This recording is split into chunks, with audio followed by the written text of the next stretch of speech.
Confucius a dit la plus grande gloire, c'est pas de jamais tomber, mais c'est de se relever à chaque chute. Sans aptitude mentale, tu peux pas faire de performance réellement si t'es pas en accord mentalement avec toi-même. Tes gestes, ils vont pas ressortir. Pour moi, la blessure, c'était un échec. J'ai fait des erreurs, hein, comme beaucoup d'athlètes. Une erreur de jeunesse, c'est de pas laisser la place à la récupération. En pro, bien évidemment que je vais aller chercher ma ceinture. Ça n'existe pas une vie sans échec. Enfin, quelqu'un qui n'aurait jamais connu l'échec finalement et peut pas être 100% complet. Aujourd'hui, j'ai le plaisir de recevoir Gaël Grimaud, un triple champion du monde de MMA et pionnier aussi du MMA français, entrepreneur aussi et head coach de Swan Carpaille. Nous recevons également Swan, jeune espoir du MMA réunionnais et bientôt français, et ambassadeur de Immobilier Réunion. Et nous avons aussi le plaisir d'avoir un nouveau champion, pas sur le même terrain, mais dans la vie, un trésorier de la FNAIM, Mathias, gérant de l'agence MCG Conseil et co-gérant de Matigère, qui vit la performance au quotidien, mais sur un tout autre terrain. Heu, pour commencer, on va essayer de parler un peu de votre actualité. Je vais donner la parole à Gaël pour nous dire un peu ce qui se passe, dans ta vie en ce moment. Bonjour Romain. Moi, tu l'as bien dit, j'étais champion du monde de MMA à plusieurs reprises. J'ai fait mon dernier combat il y a 3 ans. Donc là, je suis un peu en fin de carrière. Et ma reconversion, c'est de coacher des nouveaux champions. Et j'ai créé mon entreprise pour l'événementiel et puis pour participer à l'écosystème de MMA réunionnais. OK, et toi Swan, c'est quoi l'actu? Bah, l'actu, en fait, c'est que moi, je viens du jiu-jitsu brésilien de base. J'ai performé à La Réunion, en régional. J'ai aussi performé à l'international, en championnat de France. J'ai fait champion de France, puis ensuite, champion d'Europe, et je me suis reconverti au MMA là, lorsque j'ai fait la rencontre de Gaël Grimaud, et c'est devenu la reconversion, pardon, totale, et du coup, bah, voilà, Et là, tu es dans une organisation, je sais, avec Jérôme Le Banner? c'est ça. Je fais partie des combattants de la Super League. Mmh. Et il y aura un événement, très bientôt, qui va arriver en septembre. Ça sera un combat à La Réunion, et ce Génial. sera du lourd, ouais. Ce OK, sera pas mal. trop bien. Et Mathias, du coup, notre champion entrepreneur, du coup? Bien, bonjour. Écoutez, moi, ouais, je suis depuis 20 ans, plus de 20 ans maintenant, 25 ans, entrepreneur à mon compte, voilà, dans différents domaines de l'immobilier, principalement. Donc, voilà, sportif régulier aussi, mais pas du Si, tout ouais. sportif de haut niveau, c'est très différent. Il y a une marche énorme, mais voilà, un pratiquant d'arts martiaux aussi, de mon côté. OK, bon, OK, très bien. Bon, l'idée, de ce podcast, c'est vraiment de rentrer sur des thèmes. Donc on va élucider la question de: «Est-ce qu'un entrepreneur est un sportif de haut niveau?» À mon sens, il est un peu, parce qu'on va justement l'idée, c'est de voir s'il y a des points communs. Le premier point commun, pour moi, c'est la répétition. Je suis entrepreneur aussi et je sais que répéter les choses fait que je m'améliore et j'adore le sport et je sais que répéter un geste fait que normalement on est meilleur et l'idée, c'est que surtout on sait que la performance ne vient pas de juste d'un moment fort ou que du talent et justement, je me posais la question, surtout avec Gaël, le fait en fait, d'avoir, été triple champion du monde, est-ce que cette répétition parfois ennuyeuse, c'est ce qui t'a permis vraiment d'atteindre, le niveau que tu as eu et tous les succès que tu as eu? Oui, c'est vrai que la répétition, disons que la répétition, ça fait appel à la discipline. Ça fait référence à la discipline et c'est ce qu'on a besoin pour arriver à un objectif. Souvent, on parle de motivation, de détermination et on n'a pas souvent la motivation qu'il faut et ce qui permet de garder un objectif et d'être régulier, c'est vraiment la discipline et la répétition. C'est ce que moi j'ai mis en place pour atteindre un objectif. Il faut savoir que quand j'ai commencé le MMA, il y a une quinzaine d'années, Et ouais, c'est vieux, c'est ça. c'était pas un sport qui existait en France, en compétition. Donc j'ai pris, ce que j'ai fait, c'est que j'ai pris ce que j'ai appris en judo. Judo, c'est la plus grande des valeurs, c'est le respect, c'est la discipline j'ai pris, ben, tous ces éléments-là pour le mettre dans le MMA et pour, réussir mes titres, mes objectifs et Justement, toi, Swan, toi maintenant qui t'es professionnalisé, qui fait que du MMA, toute la semaine, est-ce que tu vois justement que ce côté répétitif que tu as avec dans les entraînements, que ce soit JJB avec Gaël ou autre, est-ce que tu sens que chaque mois tu prends un gap, tu sens que, bah, tu es plus fort dans un mouvement et tu sens vraiment que tu progresses grâce à la répétition? Si, c'est sûr, la répétition, elle me permet de maintenir et de performer mon niveau encore plus haut vu que je suis habitué à faire ce mouvement-là. Donc après, avec le temps et de la répétition, j'aurai beaucoup plus d'aisance et de facilité à la placer et tout. Mais c'est sûr que dans la répétition, tu peux Ça devient vachement naturel prendre du après, galon. Ça devient ouais. naturel et tu peux te permettre de retravailler ton mouvement ou de le rentrer de différentes manières, en fait. C'est ça. Et dans le côté, justement entrepreneur, bon ça c'est ce que je vis tous les jours, Mathias justement le fait de répéter les choses, enfin moi je le vois, que ça soit un appel téléphonique, un rendez-vous, une négociation, comme c'est souvent des choses qu'on répète, parce que c'est des situations un peu, pareilles. Est-ce que toi le fait de répéter ces actions aussi via, bah, après ce qui dit, on donne l'expérience, te dit que tu es meilleur, justement en répétant, toutes ces actions-là, derrière.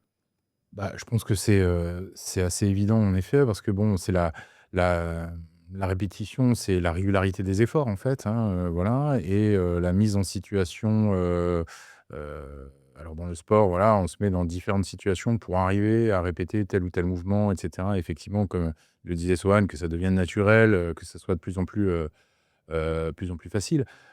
Donc dans les interfaces avec nos clients, quel que soit le domaine dans lequel on intervient, dans l'entrepreneuriat, beh, plus on a été de fois, comment dirais-je, confronté, à une situation, plus on est capable, finalement d'y faire face, et d'y répondre de manière, optimisée, hein. Bon voilà après, moi je suis absolument, sur ce point, c'est sûr qu'il y a un parallèle entre le sport, et notamment le sport de niveau et l'entrepreneuriat, ça c'est évident. Je voulais juste, dire que, par exemple, j'avais noté Usain Bolt, hein, qui a été quand même 8 fois, champion olympique et 11 fois champion du monde. Après en 2008, après son premier titre olympique, il avait dit: «Je me suis entraîné 4 ans pour 9 secondes». Tout le monde n'y arrive pas. Bah, je crois que ça résume bien le propos. Donc oui, les années de répétition et d'efforts réguliers et cetera conduisent de toute façon à la performance. Ouais, je suis entièrement d'accord. Après on va justement élucider un deuxième thème là. Je dis toujours moi, enfin à mes équipes, de bien se préparer. Personnellement, je prépare tout, en amont, que ça soit un rendez-vous, un appel téléphonique, je me fais toujours le chemin mental avant. J'ai une fois que je suis dans le rendez-vous, même si c'est bénin, je sais que je serai prêt et quand je suis, dans ce moment-là, bah, je me sens plutôt bien. Est-ce que justement, Gaël, la vraie victoire, commence dans la préparation, d'un combat? Est-ce que justement le fait de se préparer, de tout préparer, beh, par exemple vous c'est avec, de la vidéo, il y a le chemin mental aussi qui est ultra important, chez vous. Je sais que même à l'UFC, ils font aussi des simulations de public, d'entrée de public pour pas les déstabiliser. Donc, est-ce que toi, dans ça parce que toi tu as connu, plein d'ambiances, tu es parti, au fin fond de l'Europe de l'Est, tu es allé partout. Est-ce que justement cette préparation mentale et pas que mentale, mais cette préparation est hyper importante pour un combat? ouais, on parle de performance dans tout ce qui concerne la performance, bah, le moindre détail est important, en fait. La préparation, on a plusieurs façons de se préparer, mentalement et physiquement. Donc la préparation physique, elle est très importante pour justement, bah, supporter un effort, intense et avec, bah, le stress qui va rentrer en compte. En fait, on se met dans des conditions, au préalable pour pouvoir, être, efficace dans ces moments qui sont, extrêmement durs et on peut dire que sur un moment comme ça, voilà, on a du stress et le stress, ça fait perdre, pratiquement 50 de ses capacités. Donc du coup, il y a besoin de beaucoup de préparation en amont et puis bon, on utilise aussi des techniques, comme la visualisation qui nous permet de nous projeter, sur le moment, sur l'instant, du combat avant le combat. Donc c'est une forme de préparation qui est, indissociable de la performance, pour nous aujourd'hui, quoi. OK. Et justement, toi qui, Swan, qui commence à ressentir que, beh, la préparation conditionne un peu la qualité de tes performances. Là, ton dernier combat, comment tu as vécu cette préparation? Comment tu t'es senti justement parce que tu as quand même tu rentré dans un premier événement, pour Jérôme Le Banner. Franchement, vous êtes allé jusqu'à Paris, donc j'imagine que, bah, la pression elle est haute. Sachant que, bah, nous, on t'a suivi, hein.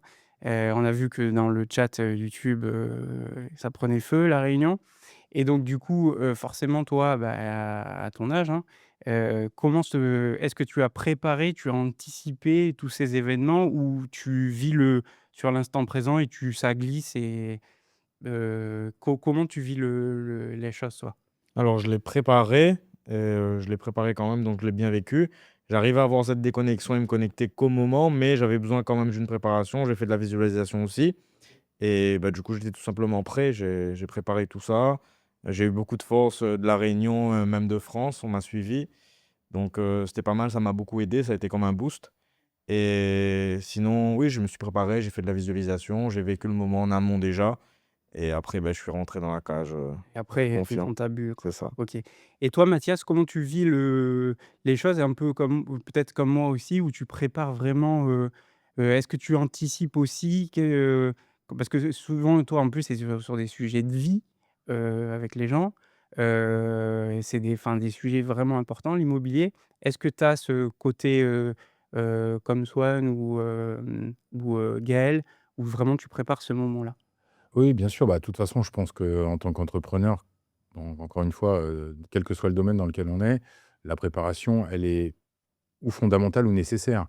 Et puis, pour rebondir sur ce qu'a dit, Sohan ou Gaël, moi je pense qu'il faut qu'on parle aussi du domaine de l'invisible. En fait, cette préparation-là, elle est invisible du public.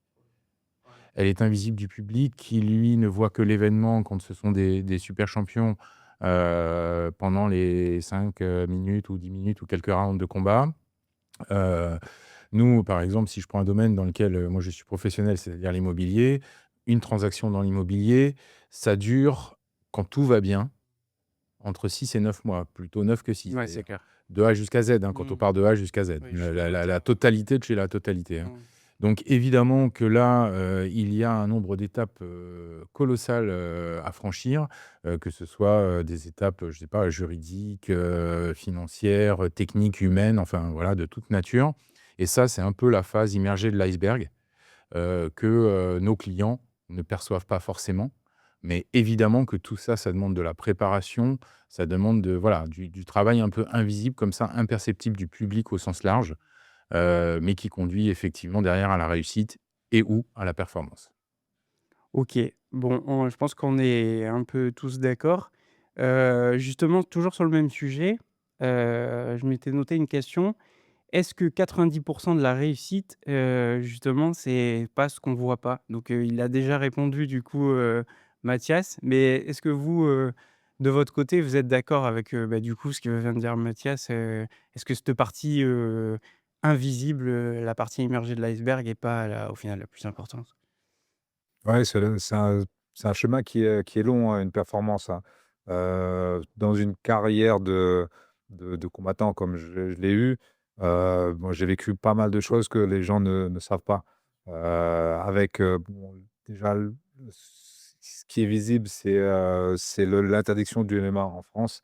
C'était compliqué, de mettre les choses en place parce que, bah, il y avait pas de financement, il y avait pas d'annonceurs comme aujourd'hui, ben Swan a la chance d'avoir, Immobilier Réunion, en tant que partenaire, mais nous, à l'époque, il y avait pas il y avait pas ce petit clin d'œil.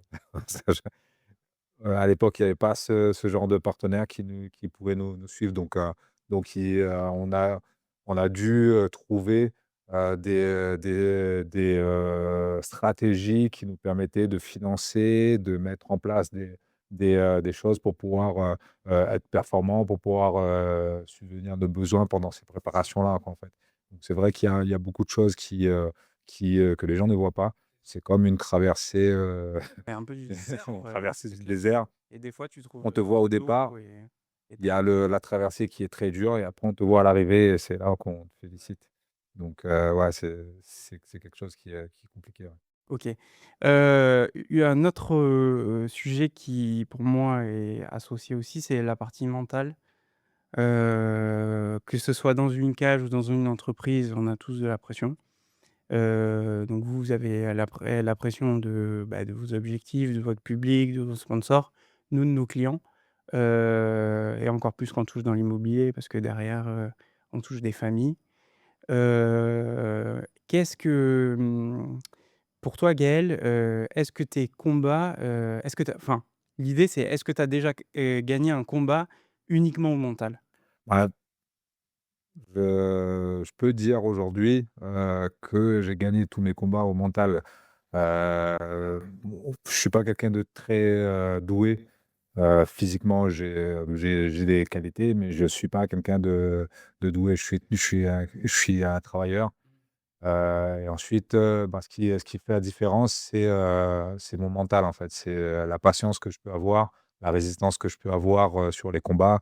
Si on revient un petit peu en arrière sur les combats que j'ai faits, bah, je me fais vraiment dominer, dans les premiers rounds et après j'arrive à être patient, laisser passer la tempête et gagner ensuite. Ah, tu gères Ouais. bien tes moments forts et tes moments faibles. Ouais, voilà, j'ai cette capacité-là d'être, de subir la tempête et d'avancer qu'en fait. Donc du coup, là, pratiquement tous mes combats se fait au mental et ensuite, on a toujours, eu cette situation-là de combattre à l'étranger chez les autres, hein, en Russie, aux États-Unis et cetera. Donc du coup, il faut vraiment une, grosse paire de mental pour combattre chez les, Ouais, chez chez les autres, chez chez j'imagine. bah, chez nous quoi, en fait. Ouais, ouais. OK, et toi, Swan, petite question sur ça, sur le mental, comment tu gères ton stress toi, avant un combat? Alors comment je gère mon stress? Ben, je me mets en accord avec moi-même et je me dis que je me dis d'y aller, de foncer et je suis assez bourrin de ce Tu côté-là, as un peu une voix intérieure en toi qui te dit, que c'est l'heure de la guerre. que tu c'est ouais, voilà, tu peux pas rater, quoi. OK, et toi, Mathias, justement, nous, on va aller dans un pour l'entrepreneuriat, des fois, on a plein de défaites, donc multipliées à plein de victoires. Comment tu gères justement parce que comme on sait, le process dans l'immobilier est long, donc tu donnes beaucoup d'énergie à plein de gens pendant 6 7 mois, ça capote. Comment tu fais pour, justement que bah, alors ça glisse jamais, enfin je pense pas, mais comment tu fais pour rebondir et mentalement te dire, «Beh, je vais rebondir et c'est comme ça et on y va»? Je prendrais le terme que tu as utilisé tout à l'heure. Je pense que, nous, dans nos activités, mentalement, la qualité première, c'est d'être résilient, quoi. C'est-à-dire que, bah, encore une fois, pour citer des gens qui étaient pas trop bêtes, hein, moi qui suis, judoka, Confucius a dit: «La plus grande gloire, c'est pas de jamais tomber, mais c'est de se relever à chaque chute». Bon, bah, je crois que ça illustre bien le propos. Effectivement, il y a plein de fois où un entrepreneur entreprend et pour autant, bah, pas forcément toujours le succès attendu, voilà. Mais, c'est justement ça la force et la force aussi d'ailleurs des sportifs de haut niveau, c'est d'être capable parfois de ne pas atteindre, ce qu'on souhaite, en termes de performance et de passer, dessus, d'avancer, de continuer à progresser pour que ça ne se reproduise pas, ou évidemment le moins souvent possible, voilà. Et donc cette résilience-là, finalement, elle revient un peu en corrélation avec les 2 thèmes qu'on a abordés avant, c'est-à-dire, la répétition, et la persévérance, quoi, hein. C'est voilà, on est finalement c'est une logique, générale, quoi. Mmh. Ouais, ouais, c'est tout bout à bout. Justement là, on reste dans le mental, Gaël, toi, tu as des méthodes, justement, mentales pour, rebondir? Parce que je sais que toi, tu lâches rien, voilà. Comment tu fais justement pour, toujours y croire et jamais lâcher? Heu, Bah, disons que j'ai un objectif, assez général. J'ai toujours, je vois des choses assez assez grandes à mon niveau. Donc du coup, j'ai un objectif, général qu'il faut que j'atteigne. Je sais que pertinemment qu'il va y avoir des échecs parce qu'elle fait partie, on l'a dit, bien avant, elle fait partie du chemin, elle fait partie de la construction Et puis, il faut, avoir des échecs pour pouvoir apprendre, et pour pouvoir, construire derrière. Donc, voilà, c'est à chaque fois, que l'échec se présente, je sais que derrière, il y a quelque chose de plus, intéressant où, j'ai appris, quelque chose qui va me permettre de moins échouer, dans le futur et puis d'arriver à mon objectif, final, quoi, en fait. Et juste pour finir le sujet, Swan, ça m'intéresse de savoir, est-ce que pour toi le côté mental, c'est important dans ta préparation à toi? Est-ce que tu te dis: «Il faut que je me focus, aussi sur ça» ou c'est pas quelque chose de très important, dans ta préparation? Non, je dis qu'il a quand même un gros rôle, la partie mentale, vu que c'est sans aptitude mentale, tu peux pas faire de performance réellement si t'es pas en accord mentalement avec toi-même. Tes gestes, ils vont pas ressortir, ton instinct va pas ressortir, donc il faut que tu sois conditionné déjà mentalement avant d'entrer dans la OK, cage. trop bien. L'autre sujet qui, pour moi, est ultra important, c'est la régularité. La part d'endurance en fait, parce que chaque jour, c'est une nouvelle course, hein, c'est une course de fond, je dis. Et je me posais la question justement sur toi, Gaël. Est-ce que rester au top, c'est pas plus dur que d'y être arrivé? Ah oui, rester champion, c'est extrêmement difficile parce que, ben, il y a des, gens qui sont autour, la compétition est très rude, de plus en plus rude. Heu, Toujours des nouveaux, candidats qui veulent ta place et surtout, bah, tu es, en haut de l'affiche et donc tout le monde te regarde.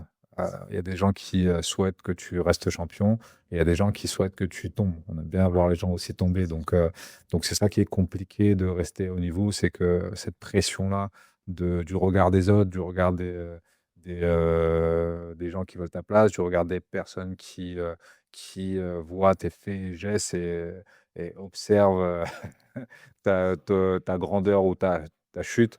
Donc ça met une, pression qui est palpable et qui, heu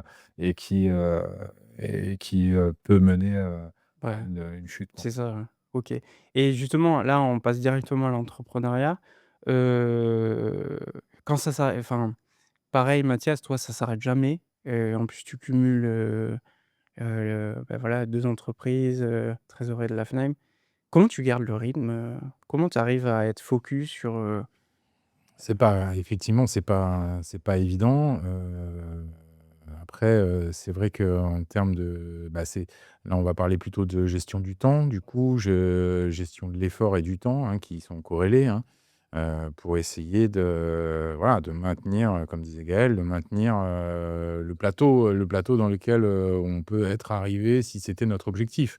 Voilà, donc ça, c'est vrai que c'est pas simple, et que ça va aussi, je pense, avec, donc quand on parle de gestion du temps, on parle aussi probablement, après derrière, un peu de la gestion aussi de la récup.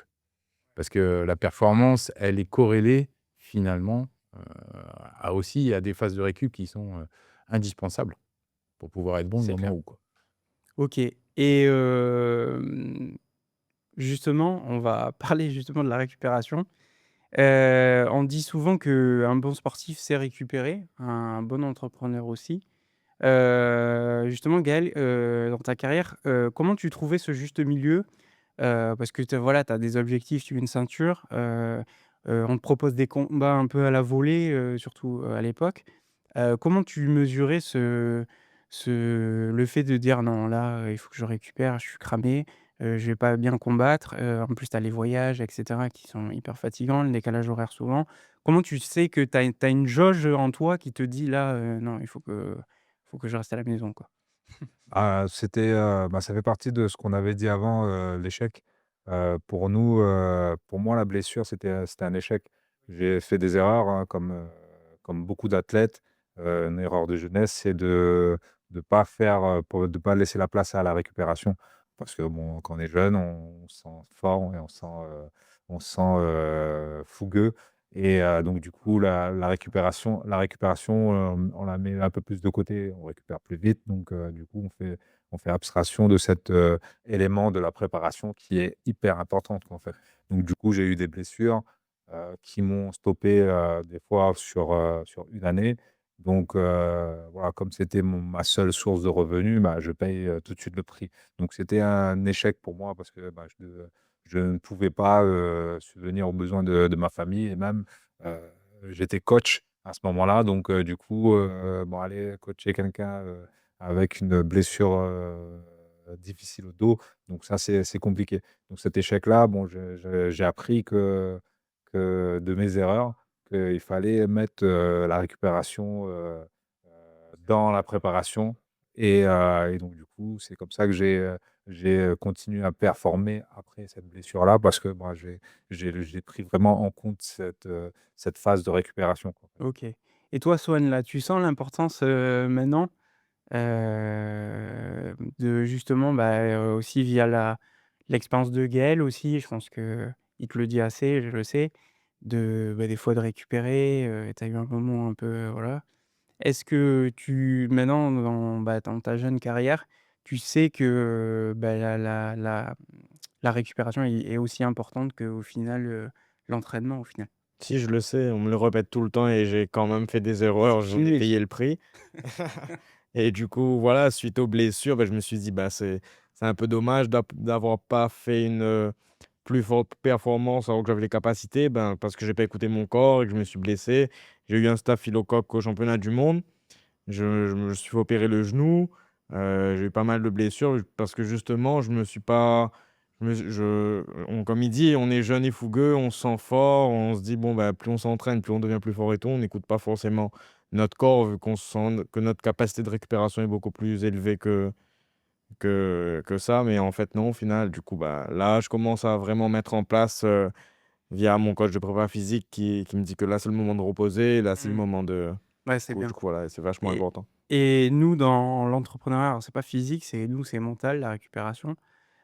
Souvent, enfin moi Si, hein. c'est un peu physique aussi, Ouais, ouais. mais ce que je veux dire, c'est que nous, dans la récupération, souvent on se dit qu'on n'a pas le temps, on culpabilise des fois de prendre des heures, en heures de semaine, Est-ce que toi comment tu vis, toi, justement cette partie récupération, sachant que, bah, tu as, comme on dit, beaucoup de travail? Bah oui, c'est vrai que c'est un point, délicat, hein, puisqu'on n'a pas arrêté de parler de régularité, d'arriver à la performance, de se maintenir et cetera et donc ça, c'est pas trop quand on passe, 6 mois sur la plage aux Bahamas. C'est ça. Ne serait-ce Et qu'une journée ou une semaine. ouais, ouais, mais en fait, la réalité, c'est que, je pense, qu'il faut, travailler sur la notion qualitative de la récupération. C'est-à-dire que, si le temps est pour la dédié à la récupération n'est pas énorme, il faut que cette récupération-là soit vraiment, de grande qualité. Alors chacun a ses façons de récupérer un petit peu différemment et cetera, voilà. Mais, je pense que le piège, ou l'erreur, c'est aussi de rentrer dans ce qu'on peut appeler de la fausse récup, quoi. C'est-à-dire qu'on est officiellement en récupération, mais la réalité, c'est que ni le corps ni l'esprit ne se régénèrent vraiment, et qu'on retourne après, au fourneau et qu'on n'a pas, profité. Donc je crois que, voilà, sur des laps de temps courts où on n'en a pas beaucoup, il faut absolument se connaître, que notre entourage nous connaisse, nos coachs, voilà, nos équipes dans les entreprises et cetera et que la parenthèse puisse être vraiment, une parenthèse de récup, à 200 j'ai envie de Mmh. dire, pour revenir encore plus fort. Ouais, je suis d'accord. Et justement, pour finir, le sujet, est-ce que vous avez des techniques de récupération, Gaël? Est-ce que tu as une technique, quelque chose qui fait que, bah, justement, tu as cette, récup, qualitative? Oui, il y a plusieurs techniques dans le sport. Il y a tout ce qui est cryo et justement, ce que je rejoins ouais, ce que je rejoins, avec Mathias. C'est vrai que la récup ne se fait pas non plus, n'importe, comment, en fait. On essaie d'avoir des techniques de récup justement parce que, ben, le fait juste de se poser ne fait pas, fait pas tout, quoi, en fait. Parce qu'on est en train de cogiter, on est en train de se reprojeter le combat ou l'échéance et cetera. Donc du coup, on n'est pas réellement en récup. C'est pour ça qu'on met en place des techniques de récup. On parle de la cryo, on parle du massage, on parle aussi des récup, actifs. C'est-à-dire, de faire du sport, mais de façon, calculée pour pouvoir, drainer, pour pouvoir avoir, un effet physique qui nous permet de mieux récupérer, quoi, en fait. Voilà, il y a toutes sortes de techniques et aujourd'hui, avec, la technologie, ben, on a beaucoup d'éléments, techniques qui nous permettent de vraiment, récupérer efficacement. Et toi, Swan, justement, ça a été quoi la clé de ta récup, justement du genou là? Parce que c'était quand même, compliqué. Comment t'as parce que je sais que tu t'entraînais quand même encore un peu. Comment t'as récupéré? Et parce qu'on l'a vu au dernier combat, enfin de ce qu'on voyait en tout cas en vidéo, t'avais pas cette gêne. On voyait que tu étais vraiment sur les appuis. Comment t'as c'était quoi ta clé de la récupération? Bah, c'est vrai que là, c'est le cas d'une blessure, donc c'est vraiment compliqué, on cogite beaucoup quand même. Mais en général, sinon, bah, c'est la déconnexion. Je me déconnecte, je fais mes cryos et tout, et après j'ai une partie déconnexion. Ça se joue sur l'entourage aussi. Je sais que quand je me déconnecte, bah, je vais rejoindre mon cercle d'entourage où ils me parleront pas du tout de ma vie de combattant ou quoi. J'aurai une toute autre vie, on va dire. Du coup, ben voilà, c'est une coupure totale. Et après, quand je me sens plus apaisé, je reviens dans mon monde parallèle et du coup, je Ouais, tu rentre dans ma rentres, bulle comme ça, dans c'est ça. ta bulle. Et toi, Mathias, tu as une technique pour tous les entrepreneurs qui nous regardons, de comment parce que c'est vrai que nous, même le week-end, enfin pas pour, enfin moi en tout cas, je regarde mes mails, je regarde mes stats, je regarde, l'évolution des business et du coup, ça me permet le lundi d'être préparé encore une fois et de savoir où voilà, mais du coup, je déconnecte pas. Comment, parce que toi, tu as de l'expérience et voilà, comment tu fais justement, pour, te dire: «Là, je coupe, à 100 Est-ce que tu prends ton portable? Est-ce que Alors, honnêtement, quand on est entrepreneur, quand on est à son compte et cetera, c'est difficile, hein, on va pas se mentir. C'est difficile de, se mettre dans une bulle complètement hermétique et de tout couper. Oui, mais, cela dit, après chacun, encore une fois, chacun, a ses modes de récupération personnels. Donc je peux pas, il y a pas de généralité à faire avec ça. Mais, dans un monde où on est de plus en plus connecté, sollicité, on reçoit des messages, 70 messages par jour dans des canaux différents et cetera et cetera. Je pense quand même qu'à un moment, il faut se forcer, initialement en tout cas, au début, il faut se forcer à le faire. Alors encore une fois, peut-être pas sur un laps de temps très long, mais il faut le faire pour avoir justement cette qualité de l'évasion, et de l'esprit, et du corps, donc quand même aussi, hein, puisque c'est lié bien évidemment. En essayant au maximum de faire confiance, bah, à son entourage et à ses équipes. Alors que ce soit les coachs, que ce soit les préparateurs sportifs ou que ce soit pour les entrepreneurs, les équipes, le management, de l'entreprise et cetera. À un moment, c'est vital pour arriver à Ouais, je suis continuer. d'accord. Ouais, OK. Parce que ça, c'est vraiment, pour un entrepreneur, c'est limite, c'est mal de se déconnecter et au final, Bah, on culpabilise un petit peu en c'est ça, général, mais mais c'est aider son entreprise parce que, bah, tu es quand même le seul à bord malgré qu'il y a les équipes derrière. on revient plus fort. Ouais, Quand on sait le faire, exactement. on revient plus fort. Ouais, je suis d'accord. OK. Après, il y a un autre, point que je voudrais, élucider, c'est la partie entourage justement. On en parlait, tout à l'heure, la partie équipe. Pour moi il y a pas de grand champion sans une grande équipe derrière. On le voit, notamment dans les MMA, bah, les nouveaux coachs là, on voit que voilà. Qu'est-ce que tu en penses toi, Gaël, au niveau de tes bah, tu 3 ceintures quand même. Comment tu as remporté ces 3 ceintures? C'est en équipe ou c'est seul? Comment tu mets cette part de responsabilité de l'équipe, dans ta réussite? Toujours, il y a toujours une notion d'équipe, heu, même de par, les entraîneurs et les sparring partenaires. Parce que tout seul, on peut pas, notre domaine, tout seul, on peut pas progresser. On a besoin de sparring partner, on n'a pas besoin d'adversaire. Souvent, l'amalgame se fait dans les clubs ou dans les structures parce que, ben, on pense que le sport de combat, c'est une, discipline d'adversité et donc du coup, ben, à l'entraînement, on se retrouve avec des gens qui ont envie dans des coups de nous aider à progresser, en fait. Donc les sparring partenaires, c'est vraiment, son nom l'indique, hein, c'est vraiment des partenaires d'entraînement qui permet, de devenir plus fort et donc du coup, ils font attention à nous, on fait attention à eux. Donc on parle vraiment c'est une notion d'équipe. Ensuite, l'entraîneur, il joue un rôle de guide et aussi de mentor parce que nous, on est, dans notre bulle, dans notre, tunnel. Donc du coup, on voit le résultat, on voit la ceinture, mais on voit pas ce qu'il y a autour et les conseils qui sont précieux et qui nous permettent, d'avoir le meilleur chemin, quoi. Pour la récupération déjà, c'est l'entraîneur souvent qui voit, l'état de fatigue ou qui voit le moment où il faut récupérer et cetera et ça, on a besoin d'un œil extérieur pour nous le dire. Tous les grands champions, tous les, performeurs ont besoin d'un conseil extérieur. Ensuite, moi, quand je parle d'équipe, je pense aussi à la famille, en fait. Et ce qui est important, C'est là dans le rôle d'un aussi. sportif, Mmh. c'est, la famille qui soit, en adéquation avec ce qu'on fait déjà et avec, le mode de vie qu'on a décidé d'emprunter, en fait. Et ça, c'est tout un travail d'équipe qu'il va falloir, mettre, en accord pour, pouvoir, aller chercher cette Et performance. performer, ouais. Toi, justement, Swan, là, toi, tu justement, vu que tu te professionnalises, tu es en construction d'équipe. Comment tu te, sens justement est-ce que tu sens vraiment que, bah, l'équipe, justement, te tire vers le haut? Parce que tu as des coachs de tout, toi, maintenant.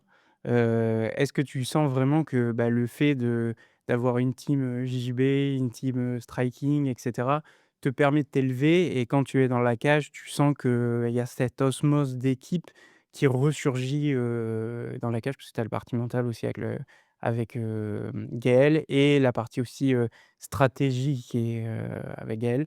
Est-ce que tu sens vraiment que sans ça, bah, tout seul, c'est très compliqué, quoi? Si, si, je ressens. Après, moi, je visualise beaucoup aussi. Je ressens l'énergie où, quand je me mets dans une phase de strike, bah, il y a mon côté strike que mon coach m'a appris qui ressort et je ressens que ça se voit, en fait. Ça se voit que j'ai bossé ça. Au sol, la même chose. Et si, si, je ressens vachement l'énergie. Ça joue un rôle très, très important pour moi, mon entourage. OK et toi, Mathias, dans ce côté-là d'entourage, d'équipe?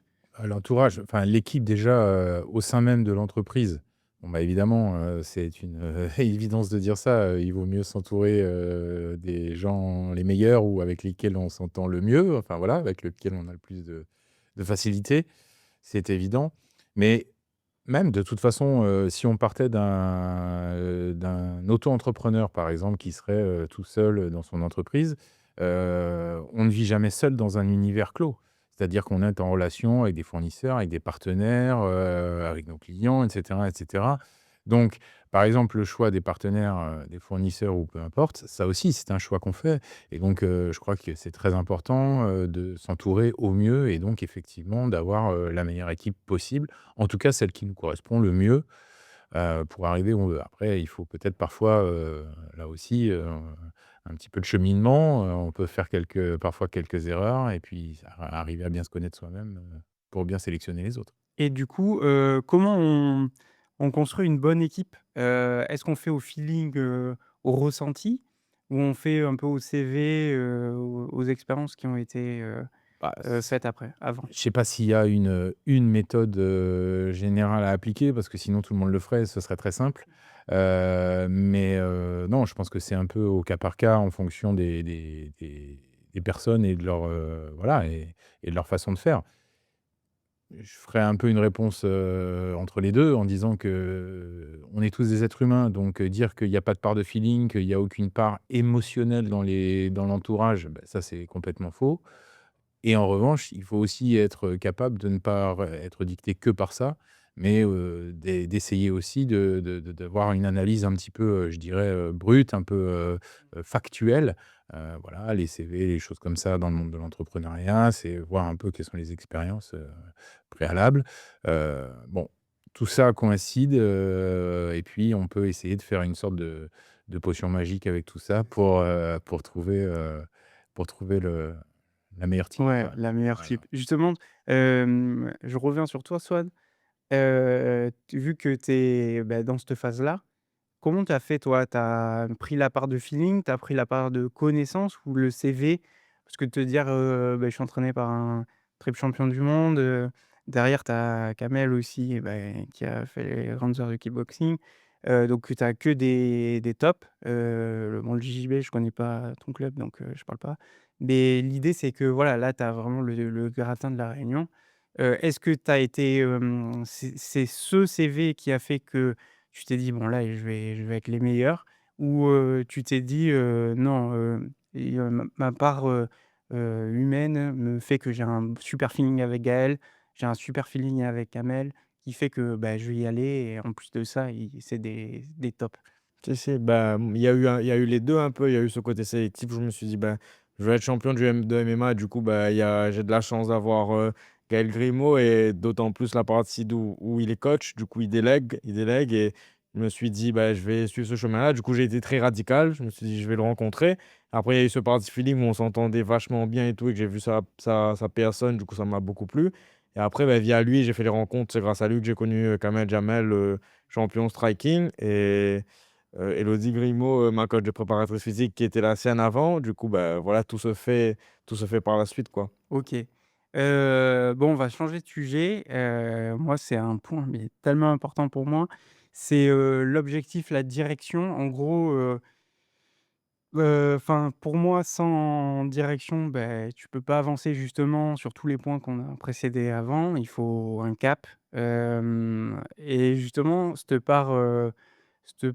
dans le sport, je pense qu'il est hyper important et ça va être hyper intéressant de savoir vos avis, notamment, pour le domaine du sport. Gaël, quand tu signes dans une organisation, est-ce que tu as ce truc de dire, «Bah, OK, j'ai signé, mais par contre, moi, c'est gagner la ceinture»? Est-ce que tu as ce truc de direction et après, comme ça, quand tu vas répéter tes entraînements, ta partie mentale, tout va aller vers la direction pour dire, «Voilà, mon objectif, c'est ça» et combat par combat, tu vas dire: J'ai monté une marche et je suis, à ça de mon but à chaque fois», est-ce que tu as ce truc toi, Oui, je suis à chaque objectif, notamment dans ma carrière de masse, j'étais focus sur un projet quoi, en fait, sur, la ceinture, sur le fait bon, je suis pas toujours arrivé, mais je suis resté focus, très longtemps et ça m'a apporté, pas mal de belles réussites, malgré, que j'ai pas été au bout de mes objectifs quoi, en fait.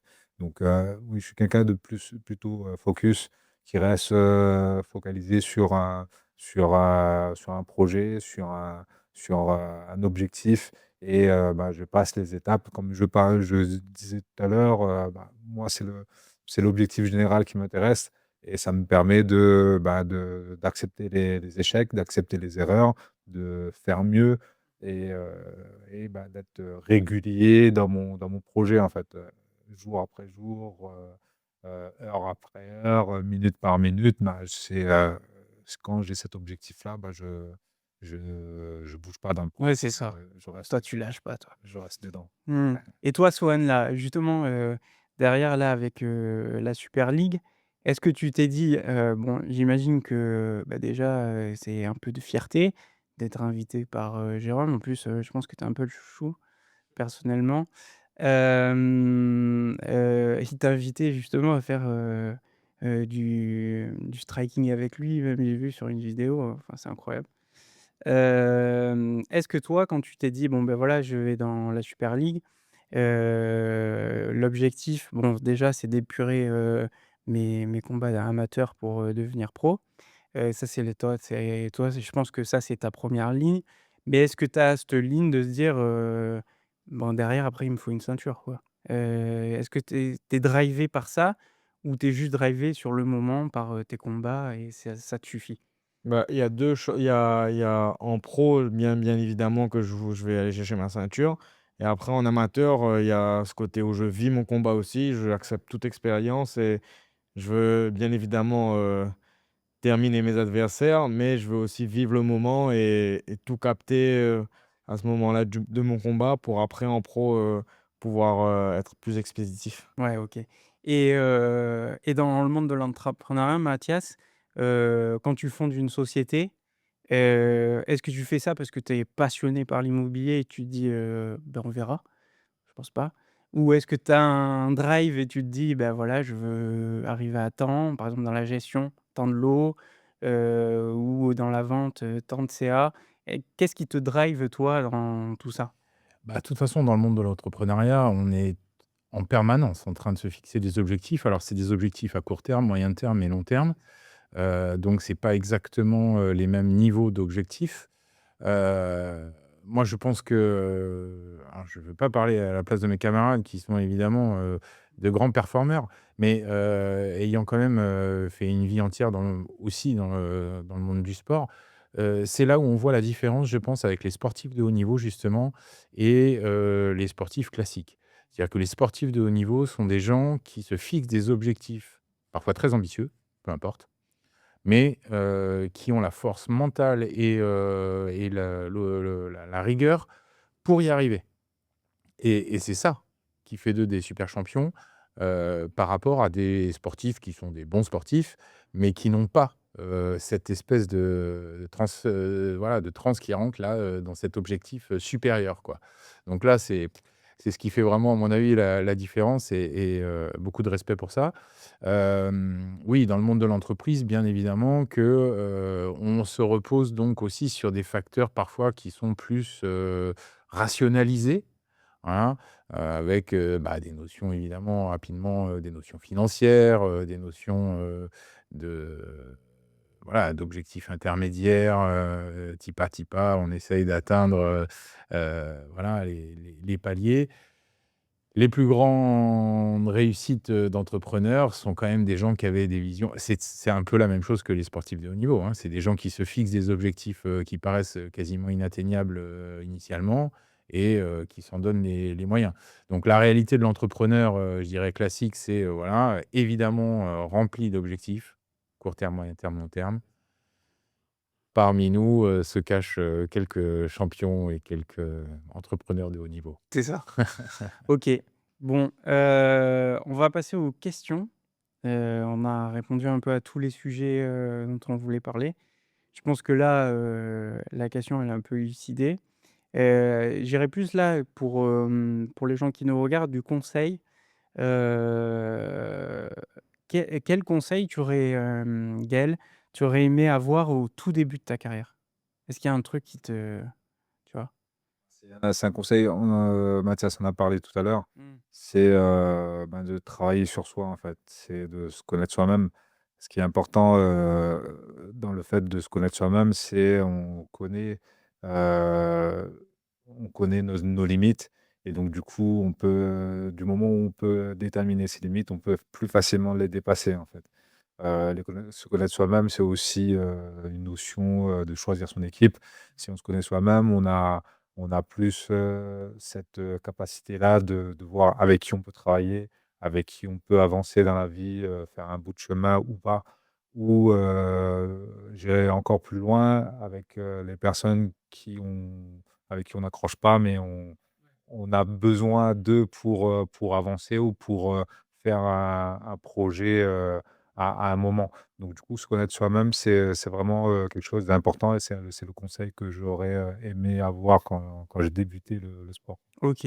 Et dans l'entrepreneuriat, tu as un conseil à donner, Bah, moi, quand on veut se lancer? je rejoins complètement ce que vient de dire Gaël, Ouais. hein. Franchement, je pense que ça, c'est vraiment heu, le point fondamental, se connaître soi-même et bon, évidemment, bien comprendre le domaine dans lequel on intervient, ça paraît, être une évidence.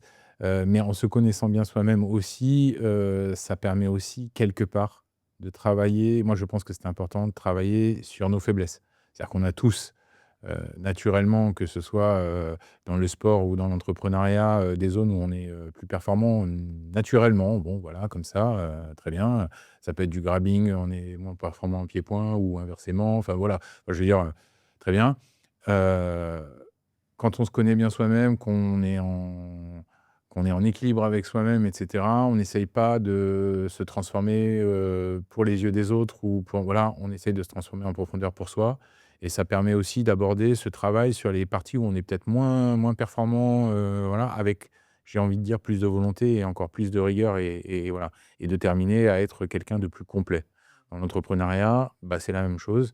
Si, il y a tellement de domaines dans lesquels, un chef d'entreprise doit, être performant, enfin, c'est une multiplicité de facettes. Il est très difficile d'être, naturellement performant dans toutes. Voilà, on se connaît soi-même, on ment pas aux autres et on avance en travaillant aussi et peut-être encore plus fort sur les zones où on n'est pas naturellement super, performant. Ouais, OK, ouais, complètement d'accord.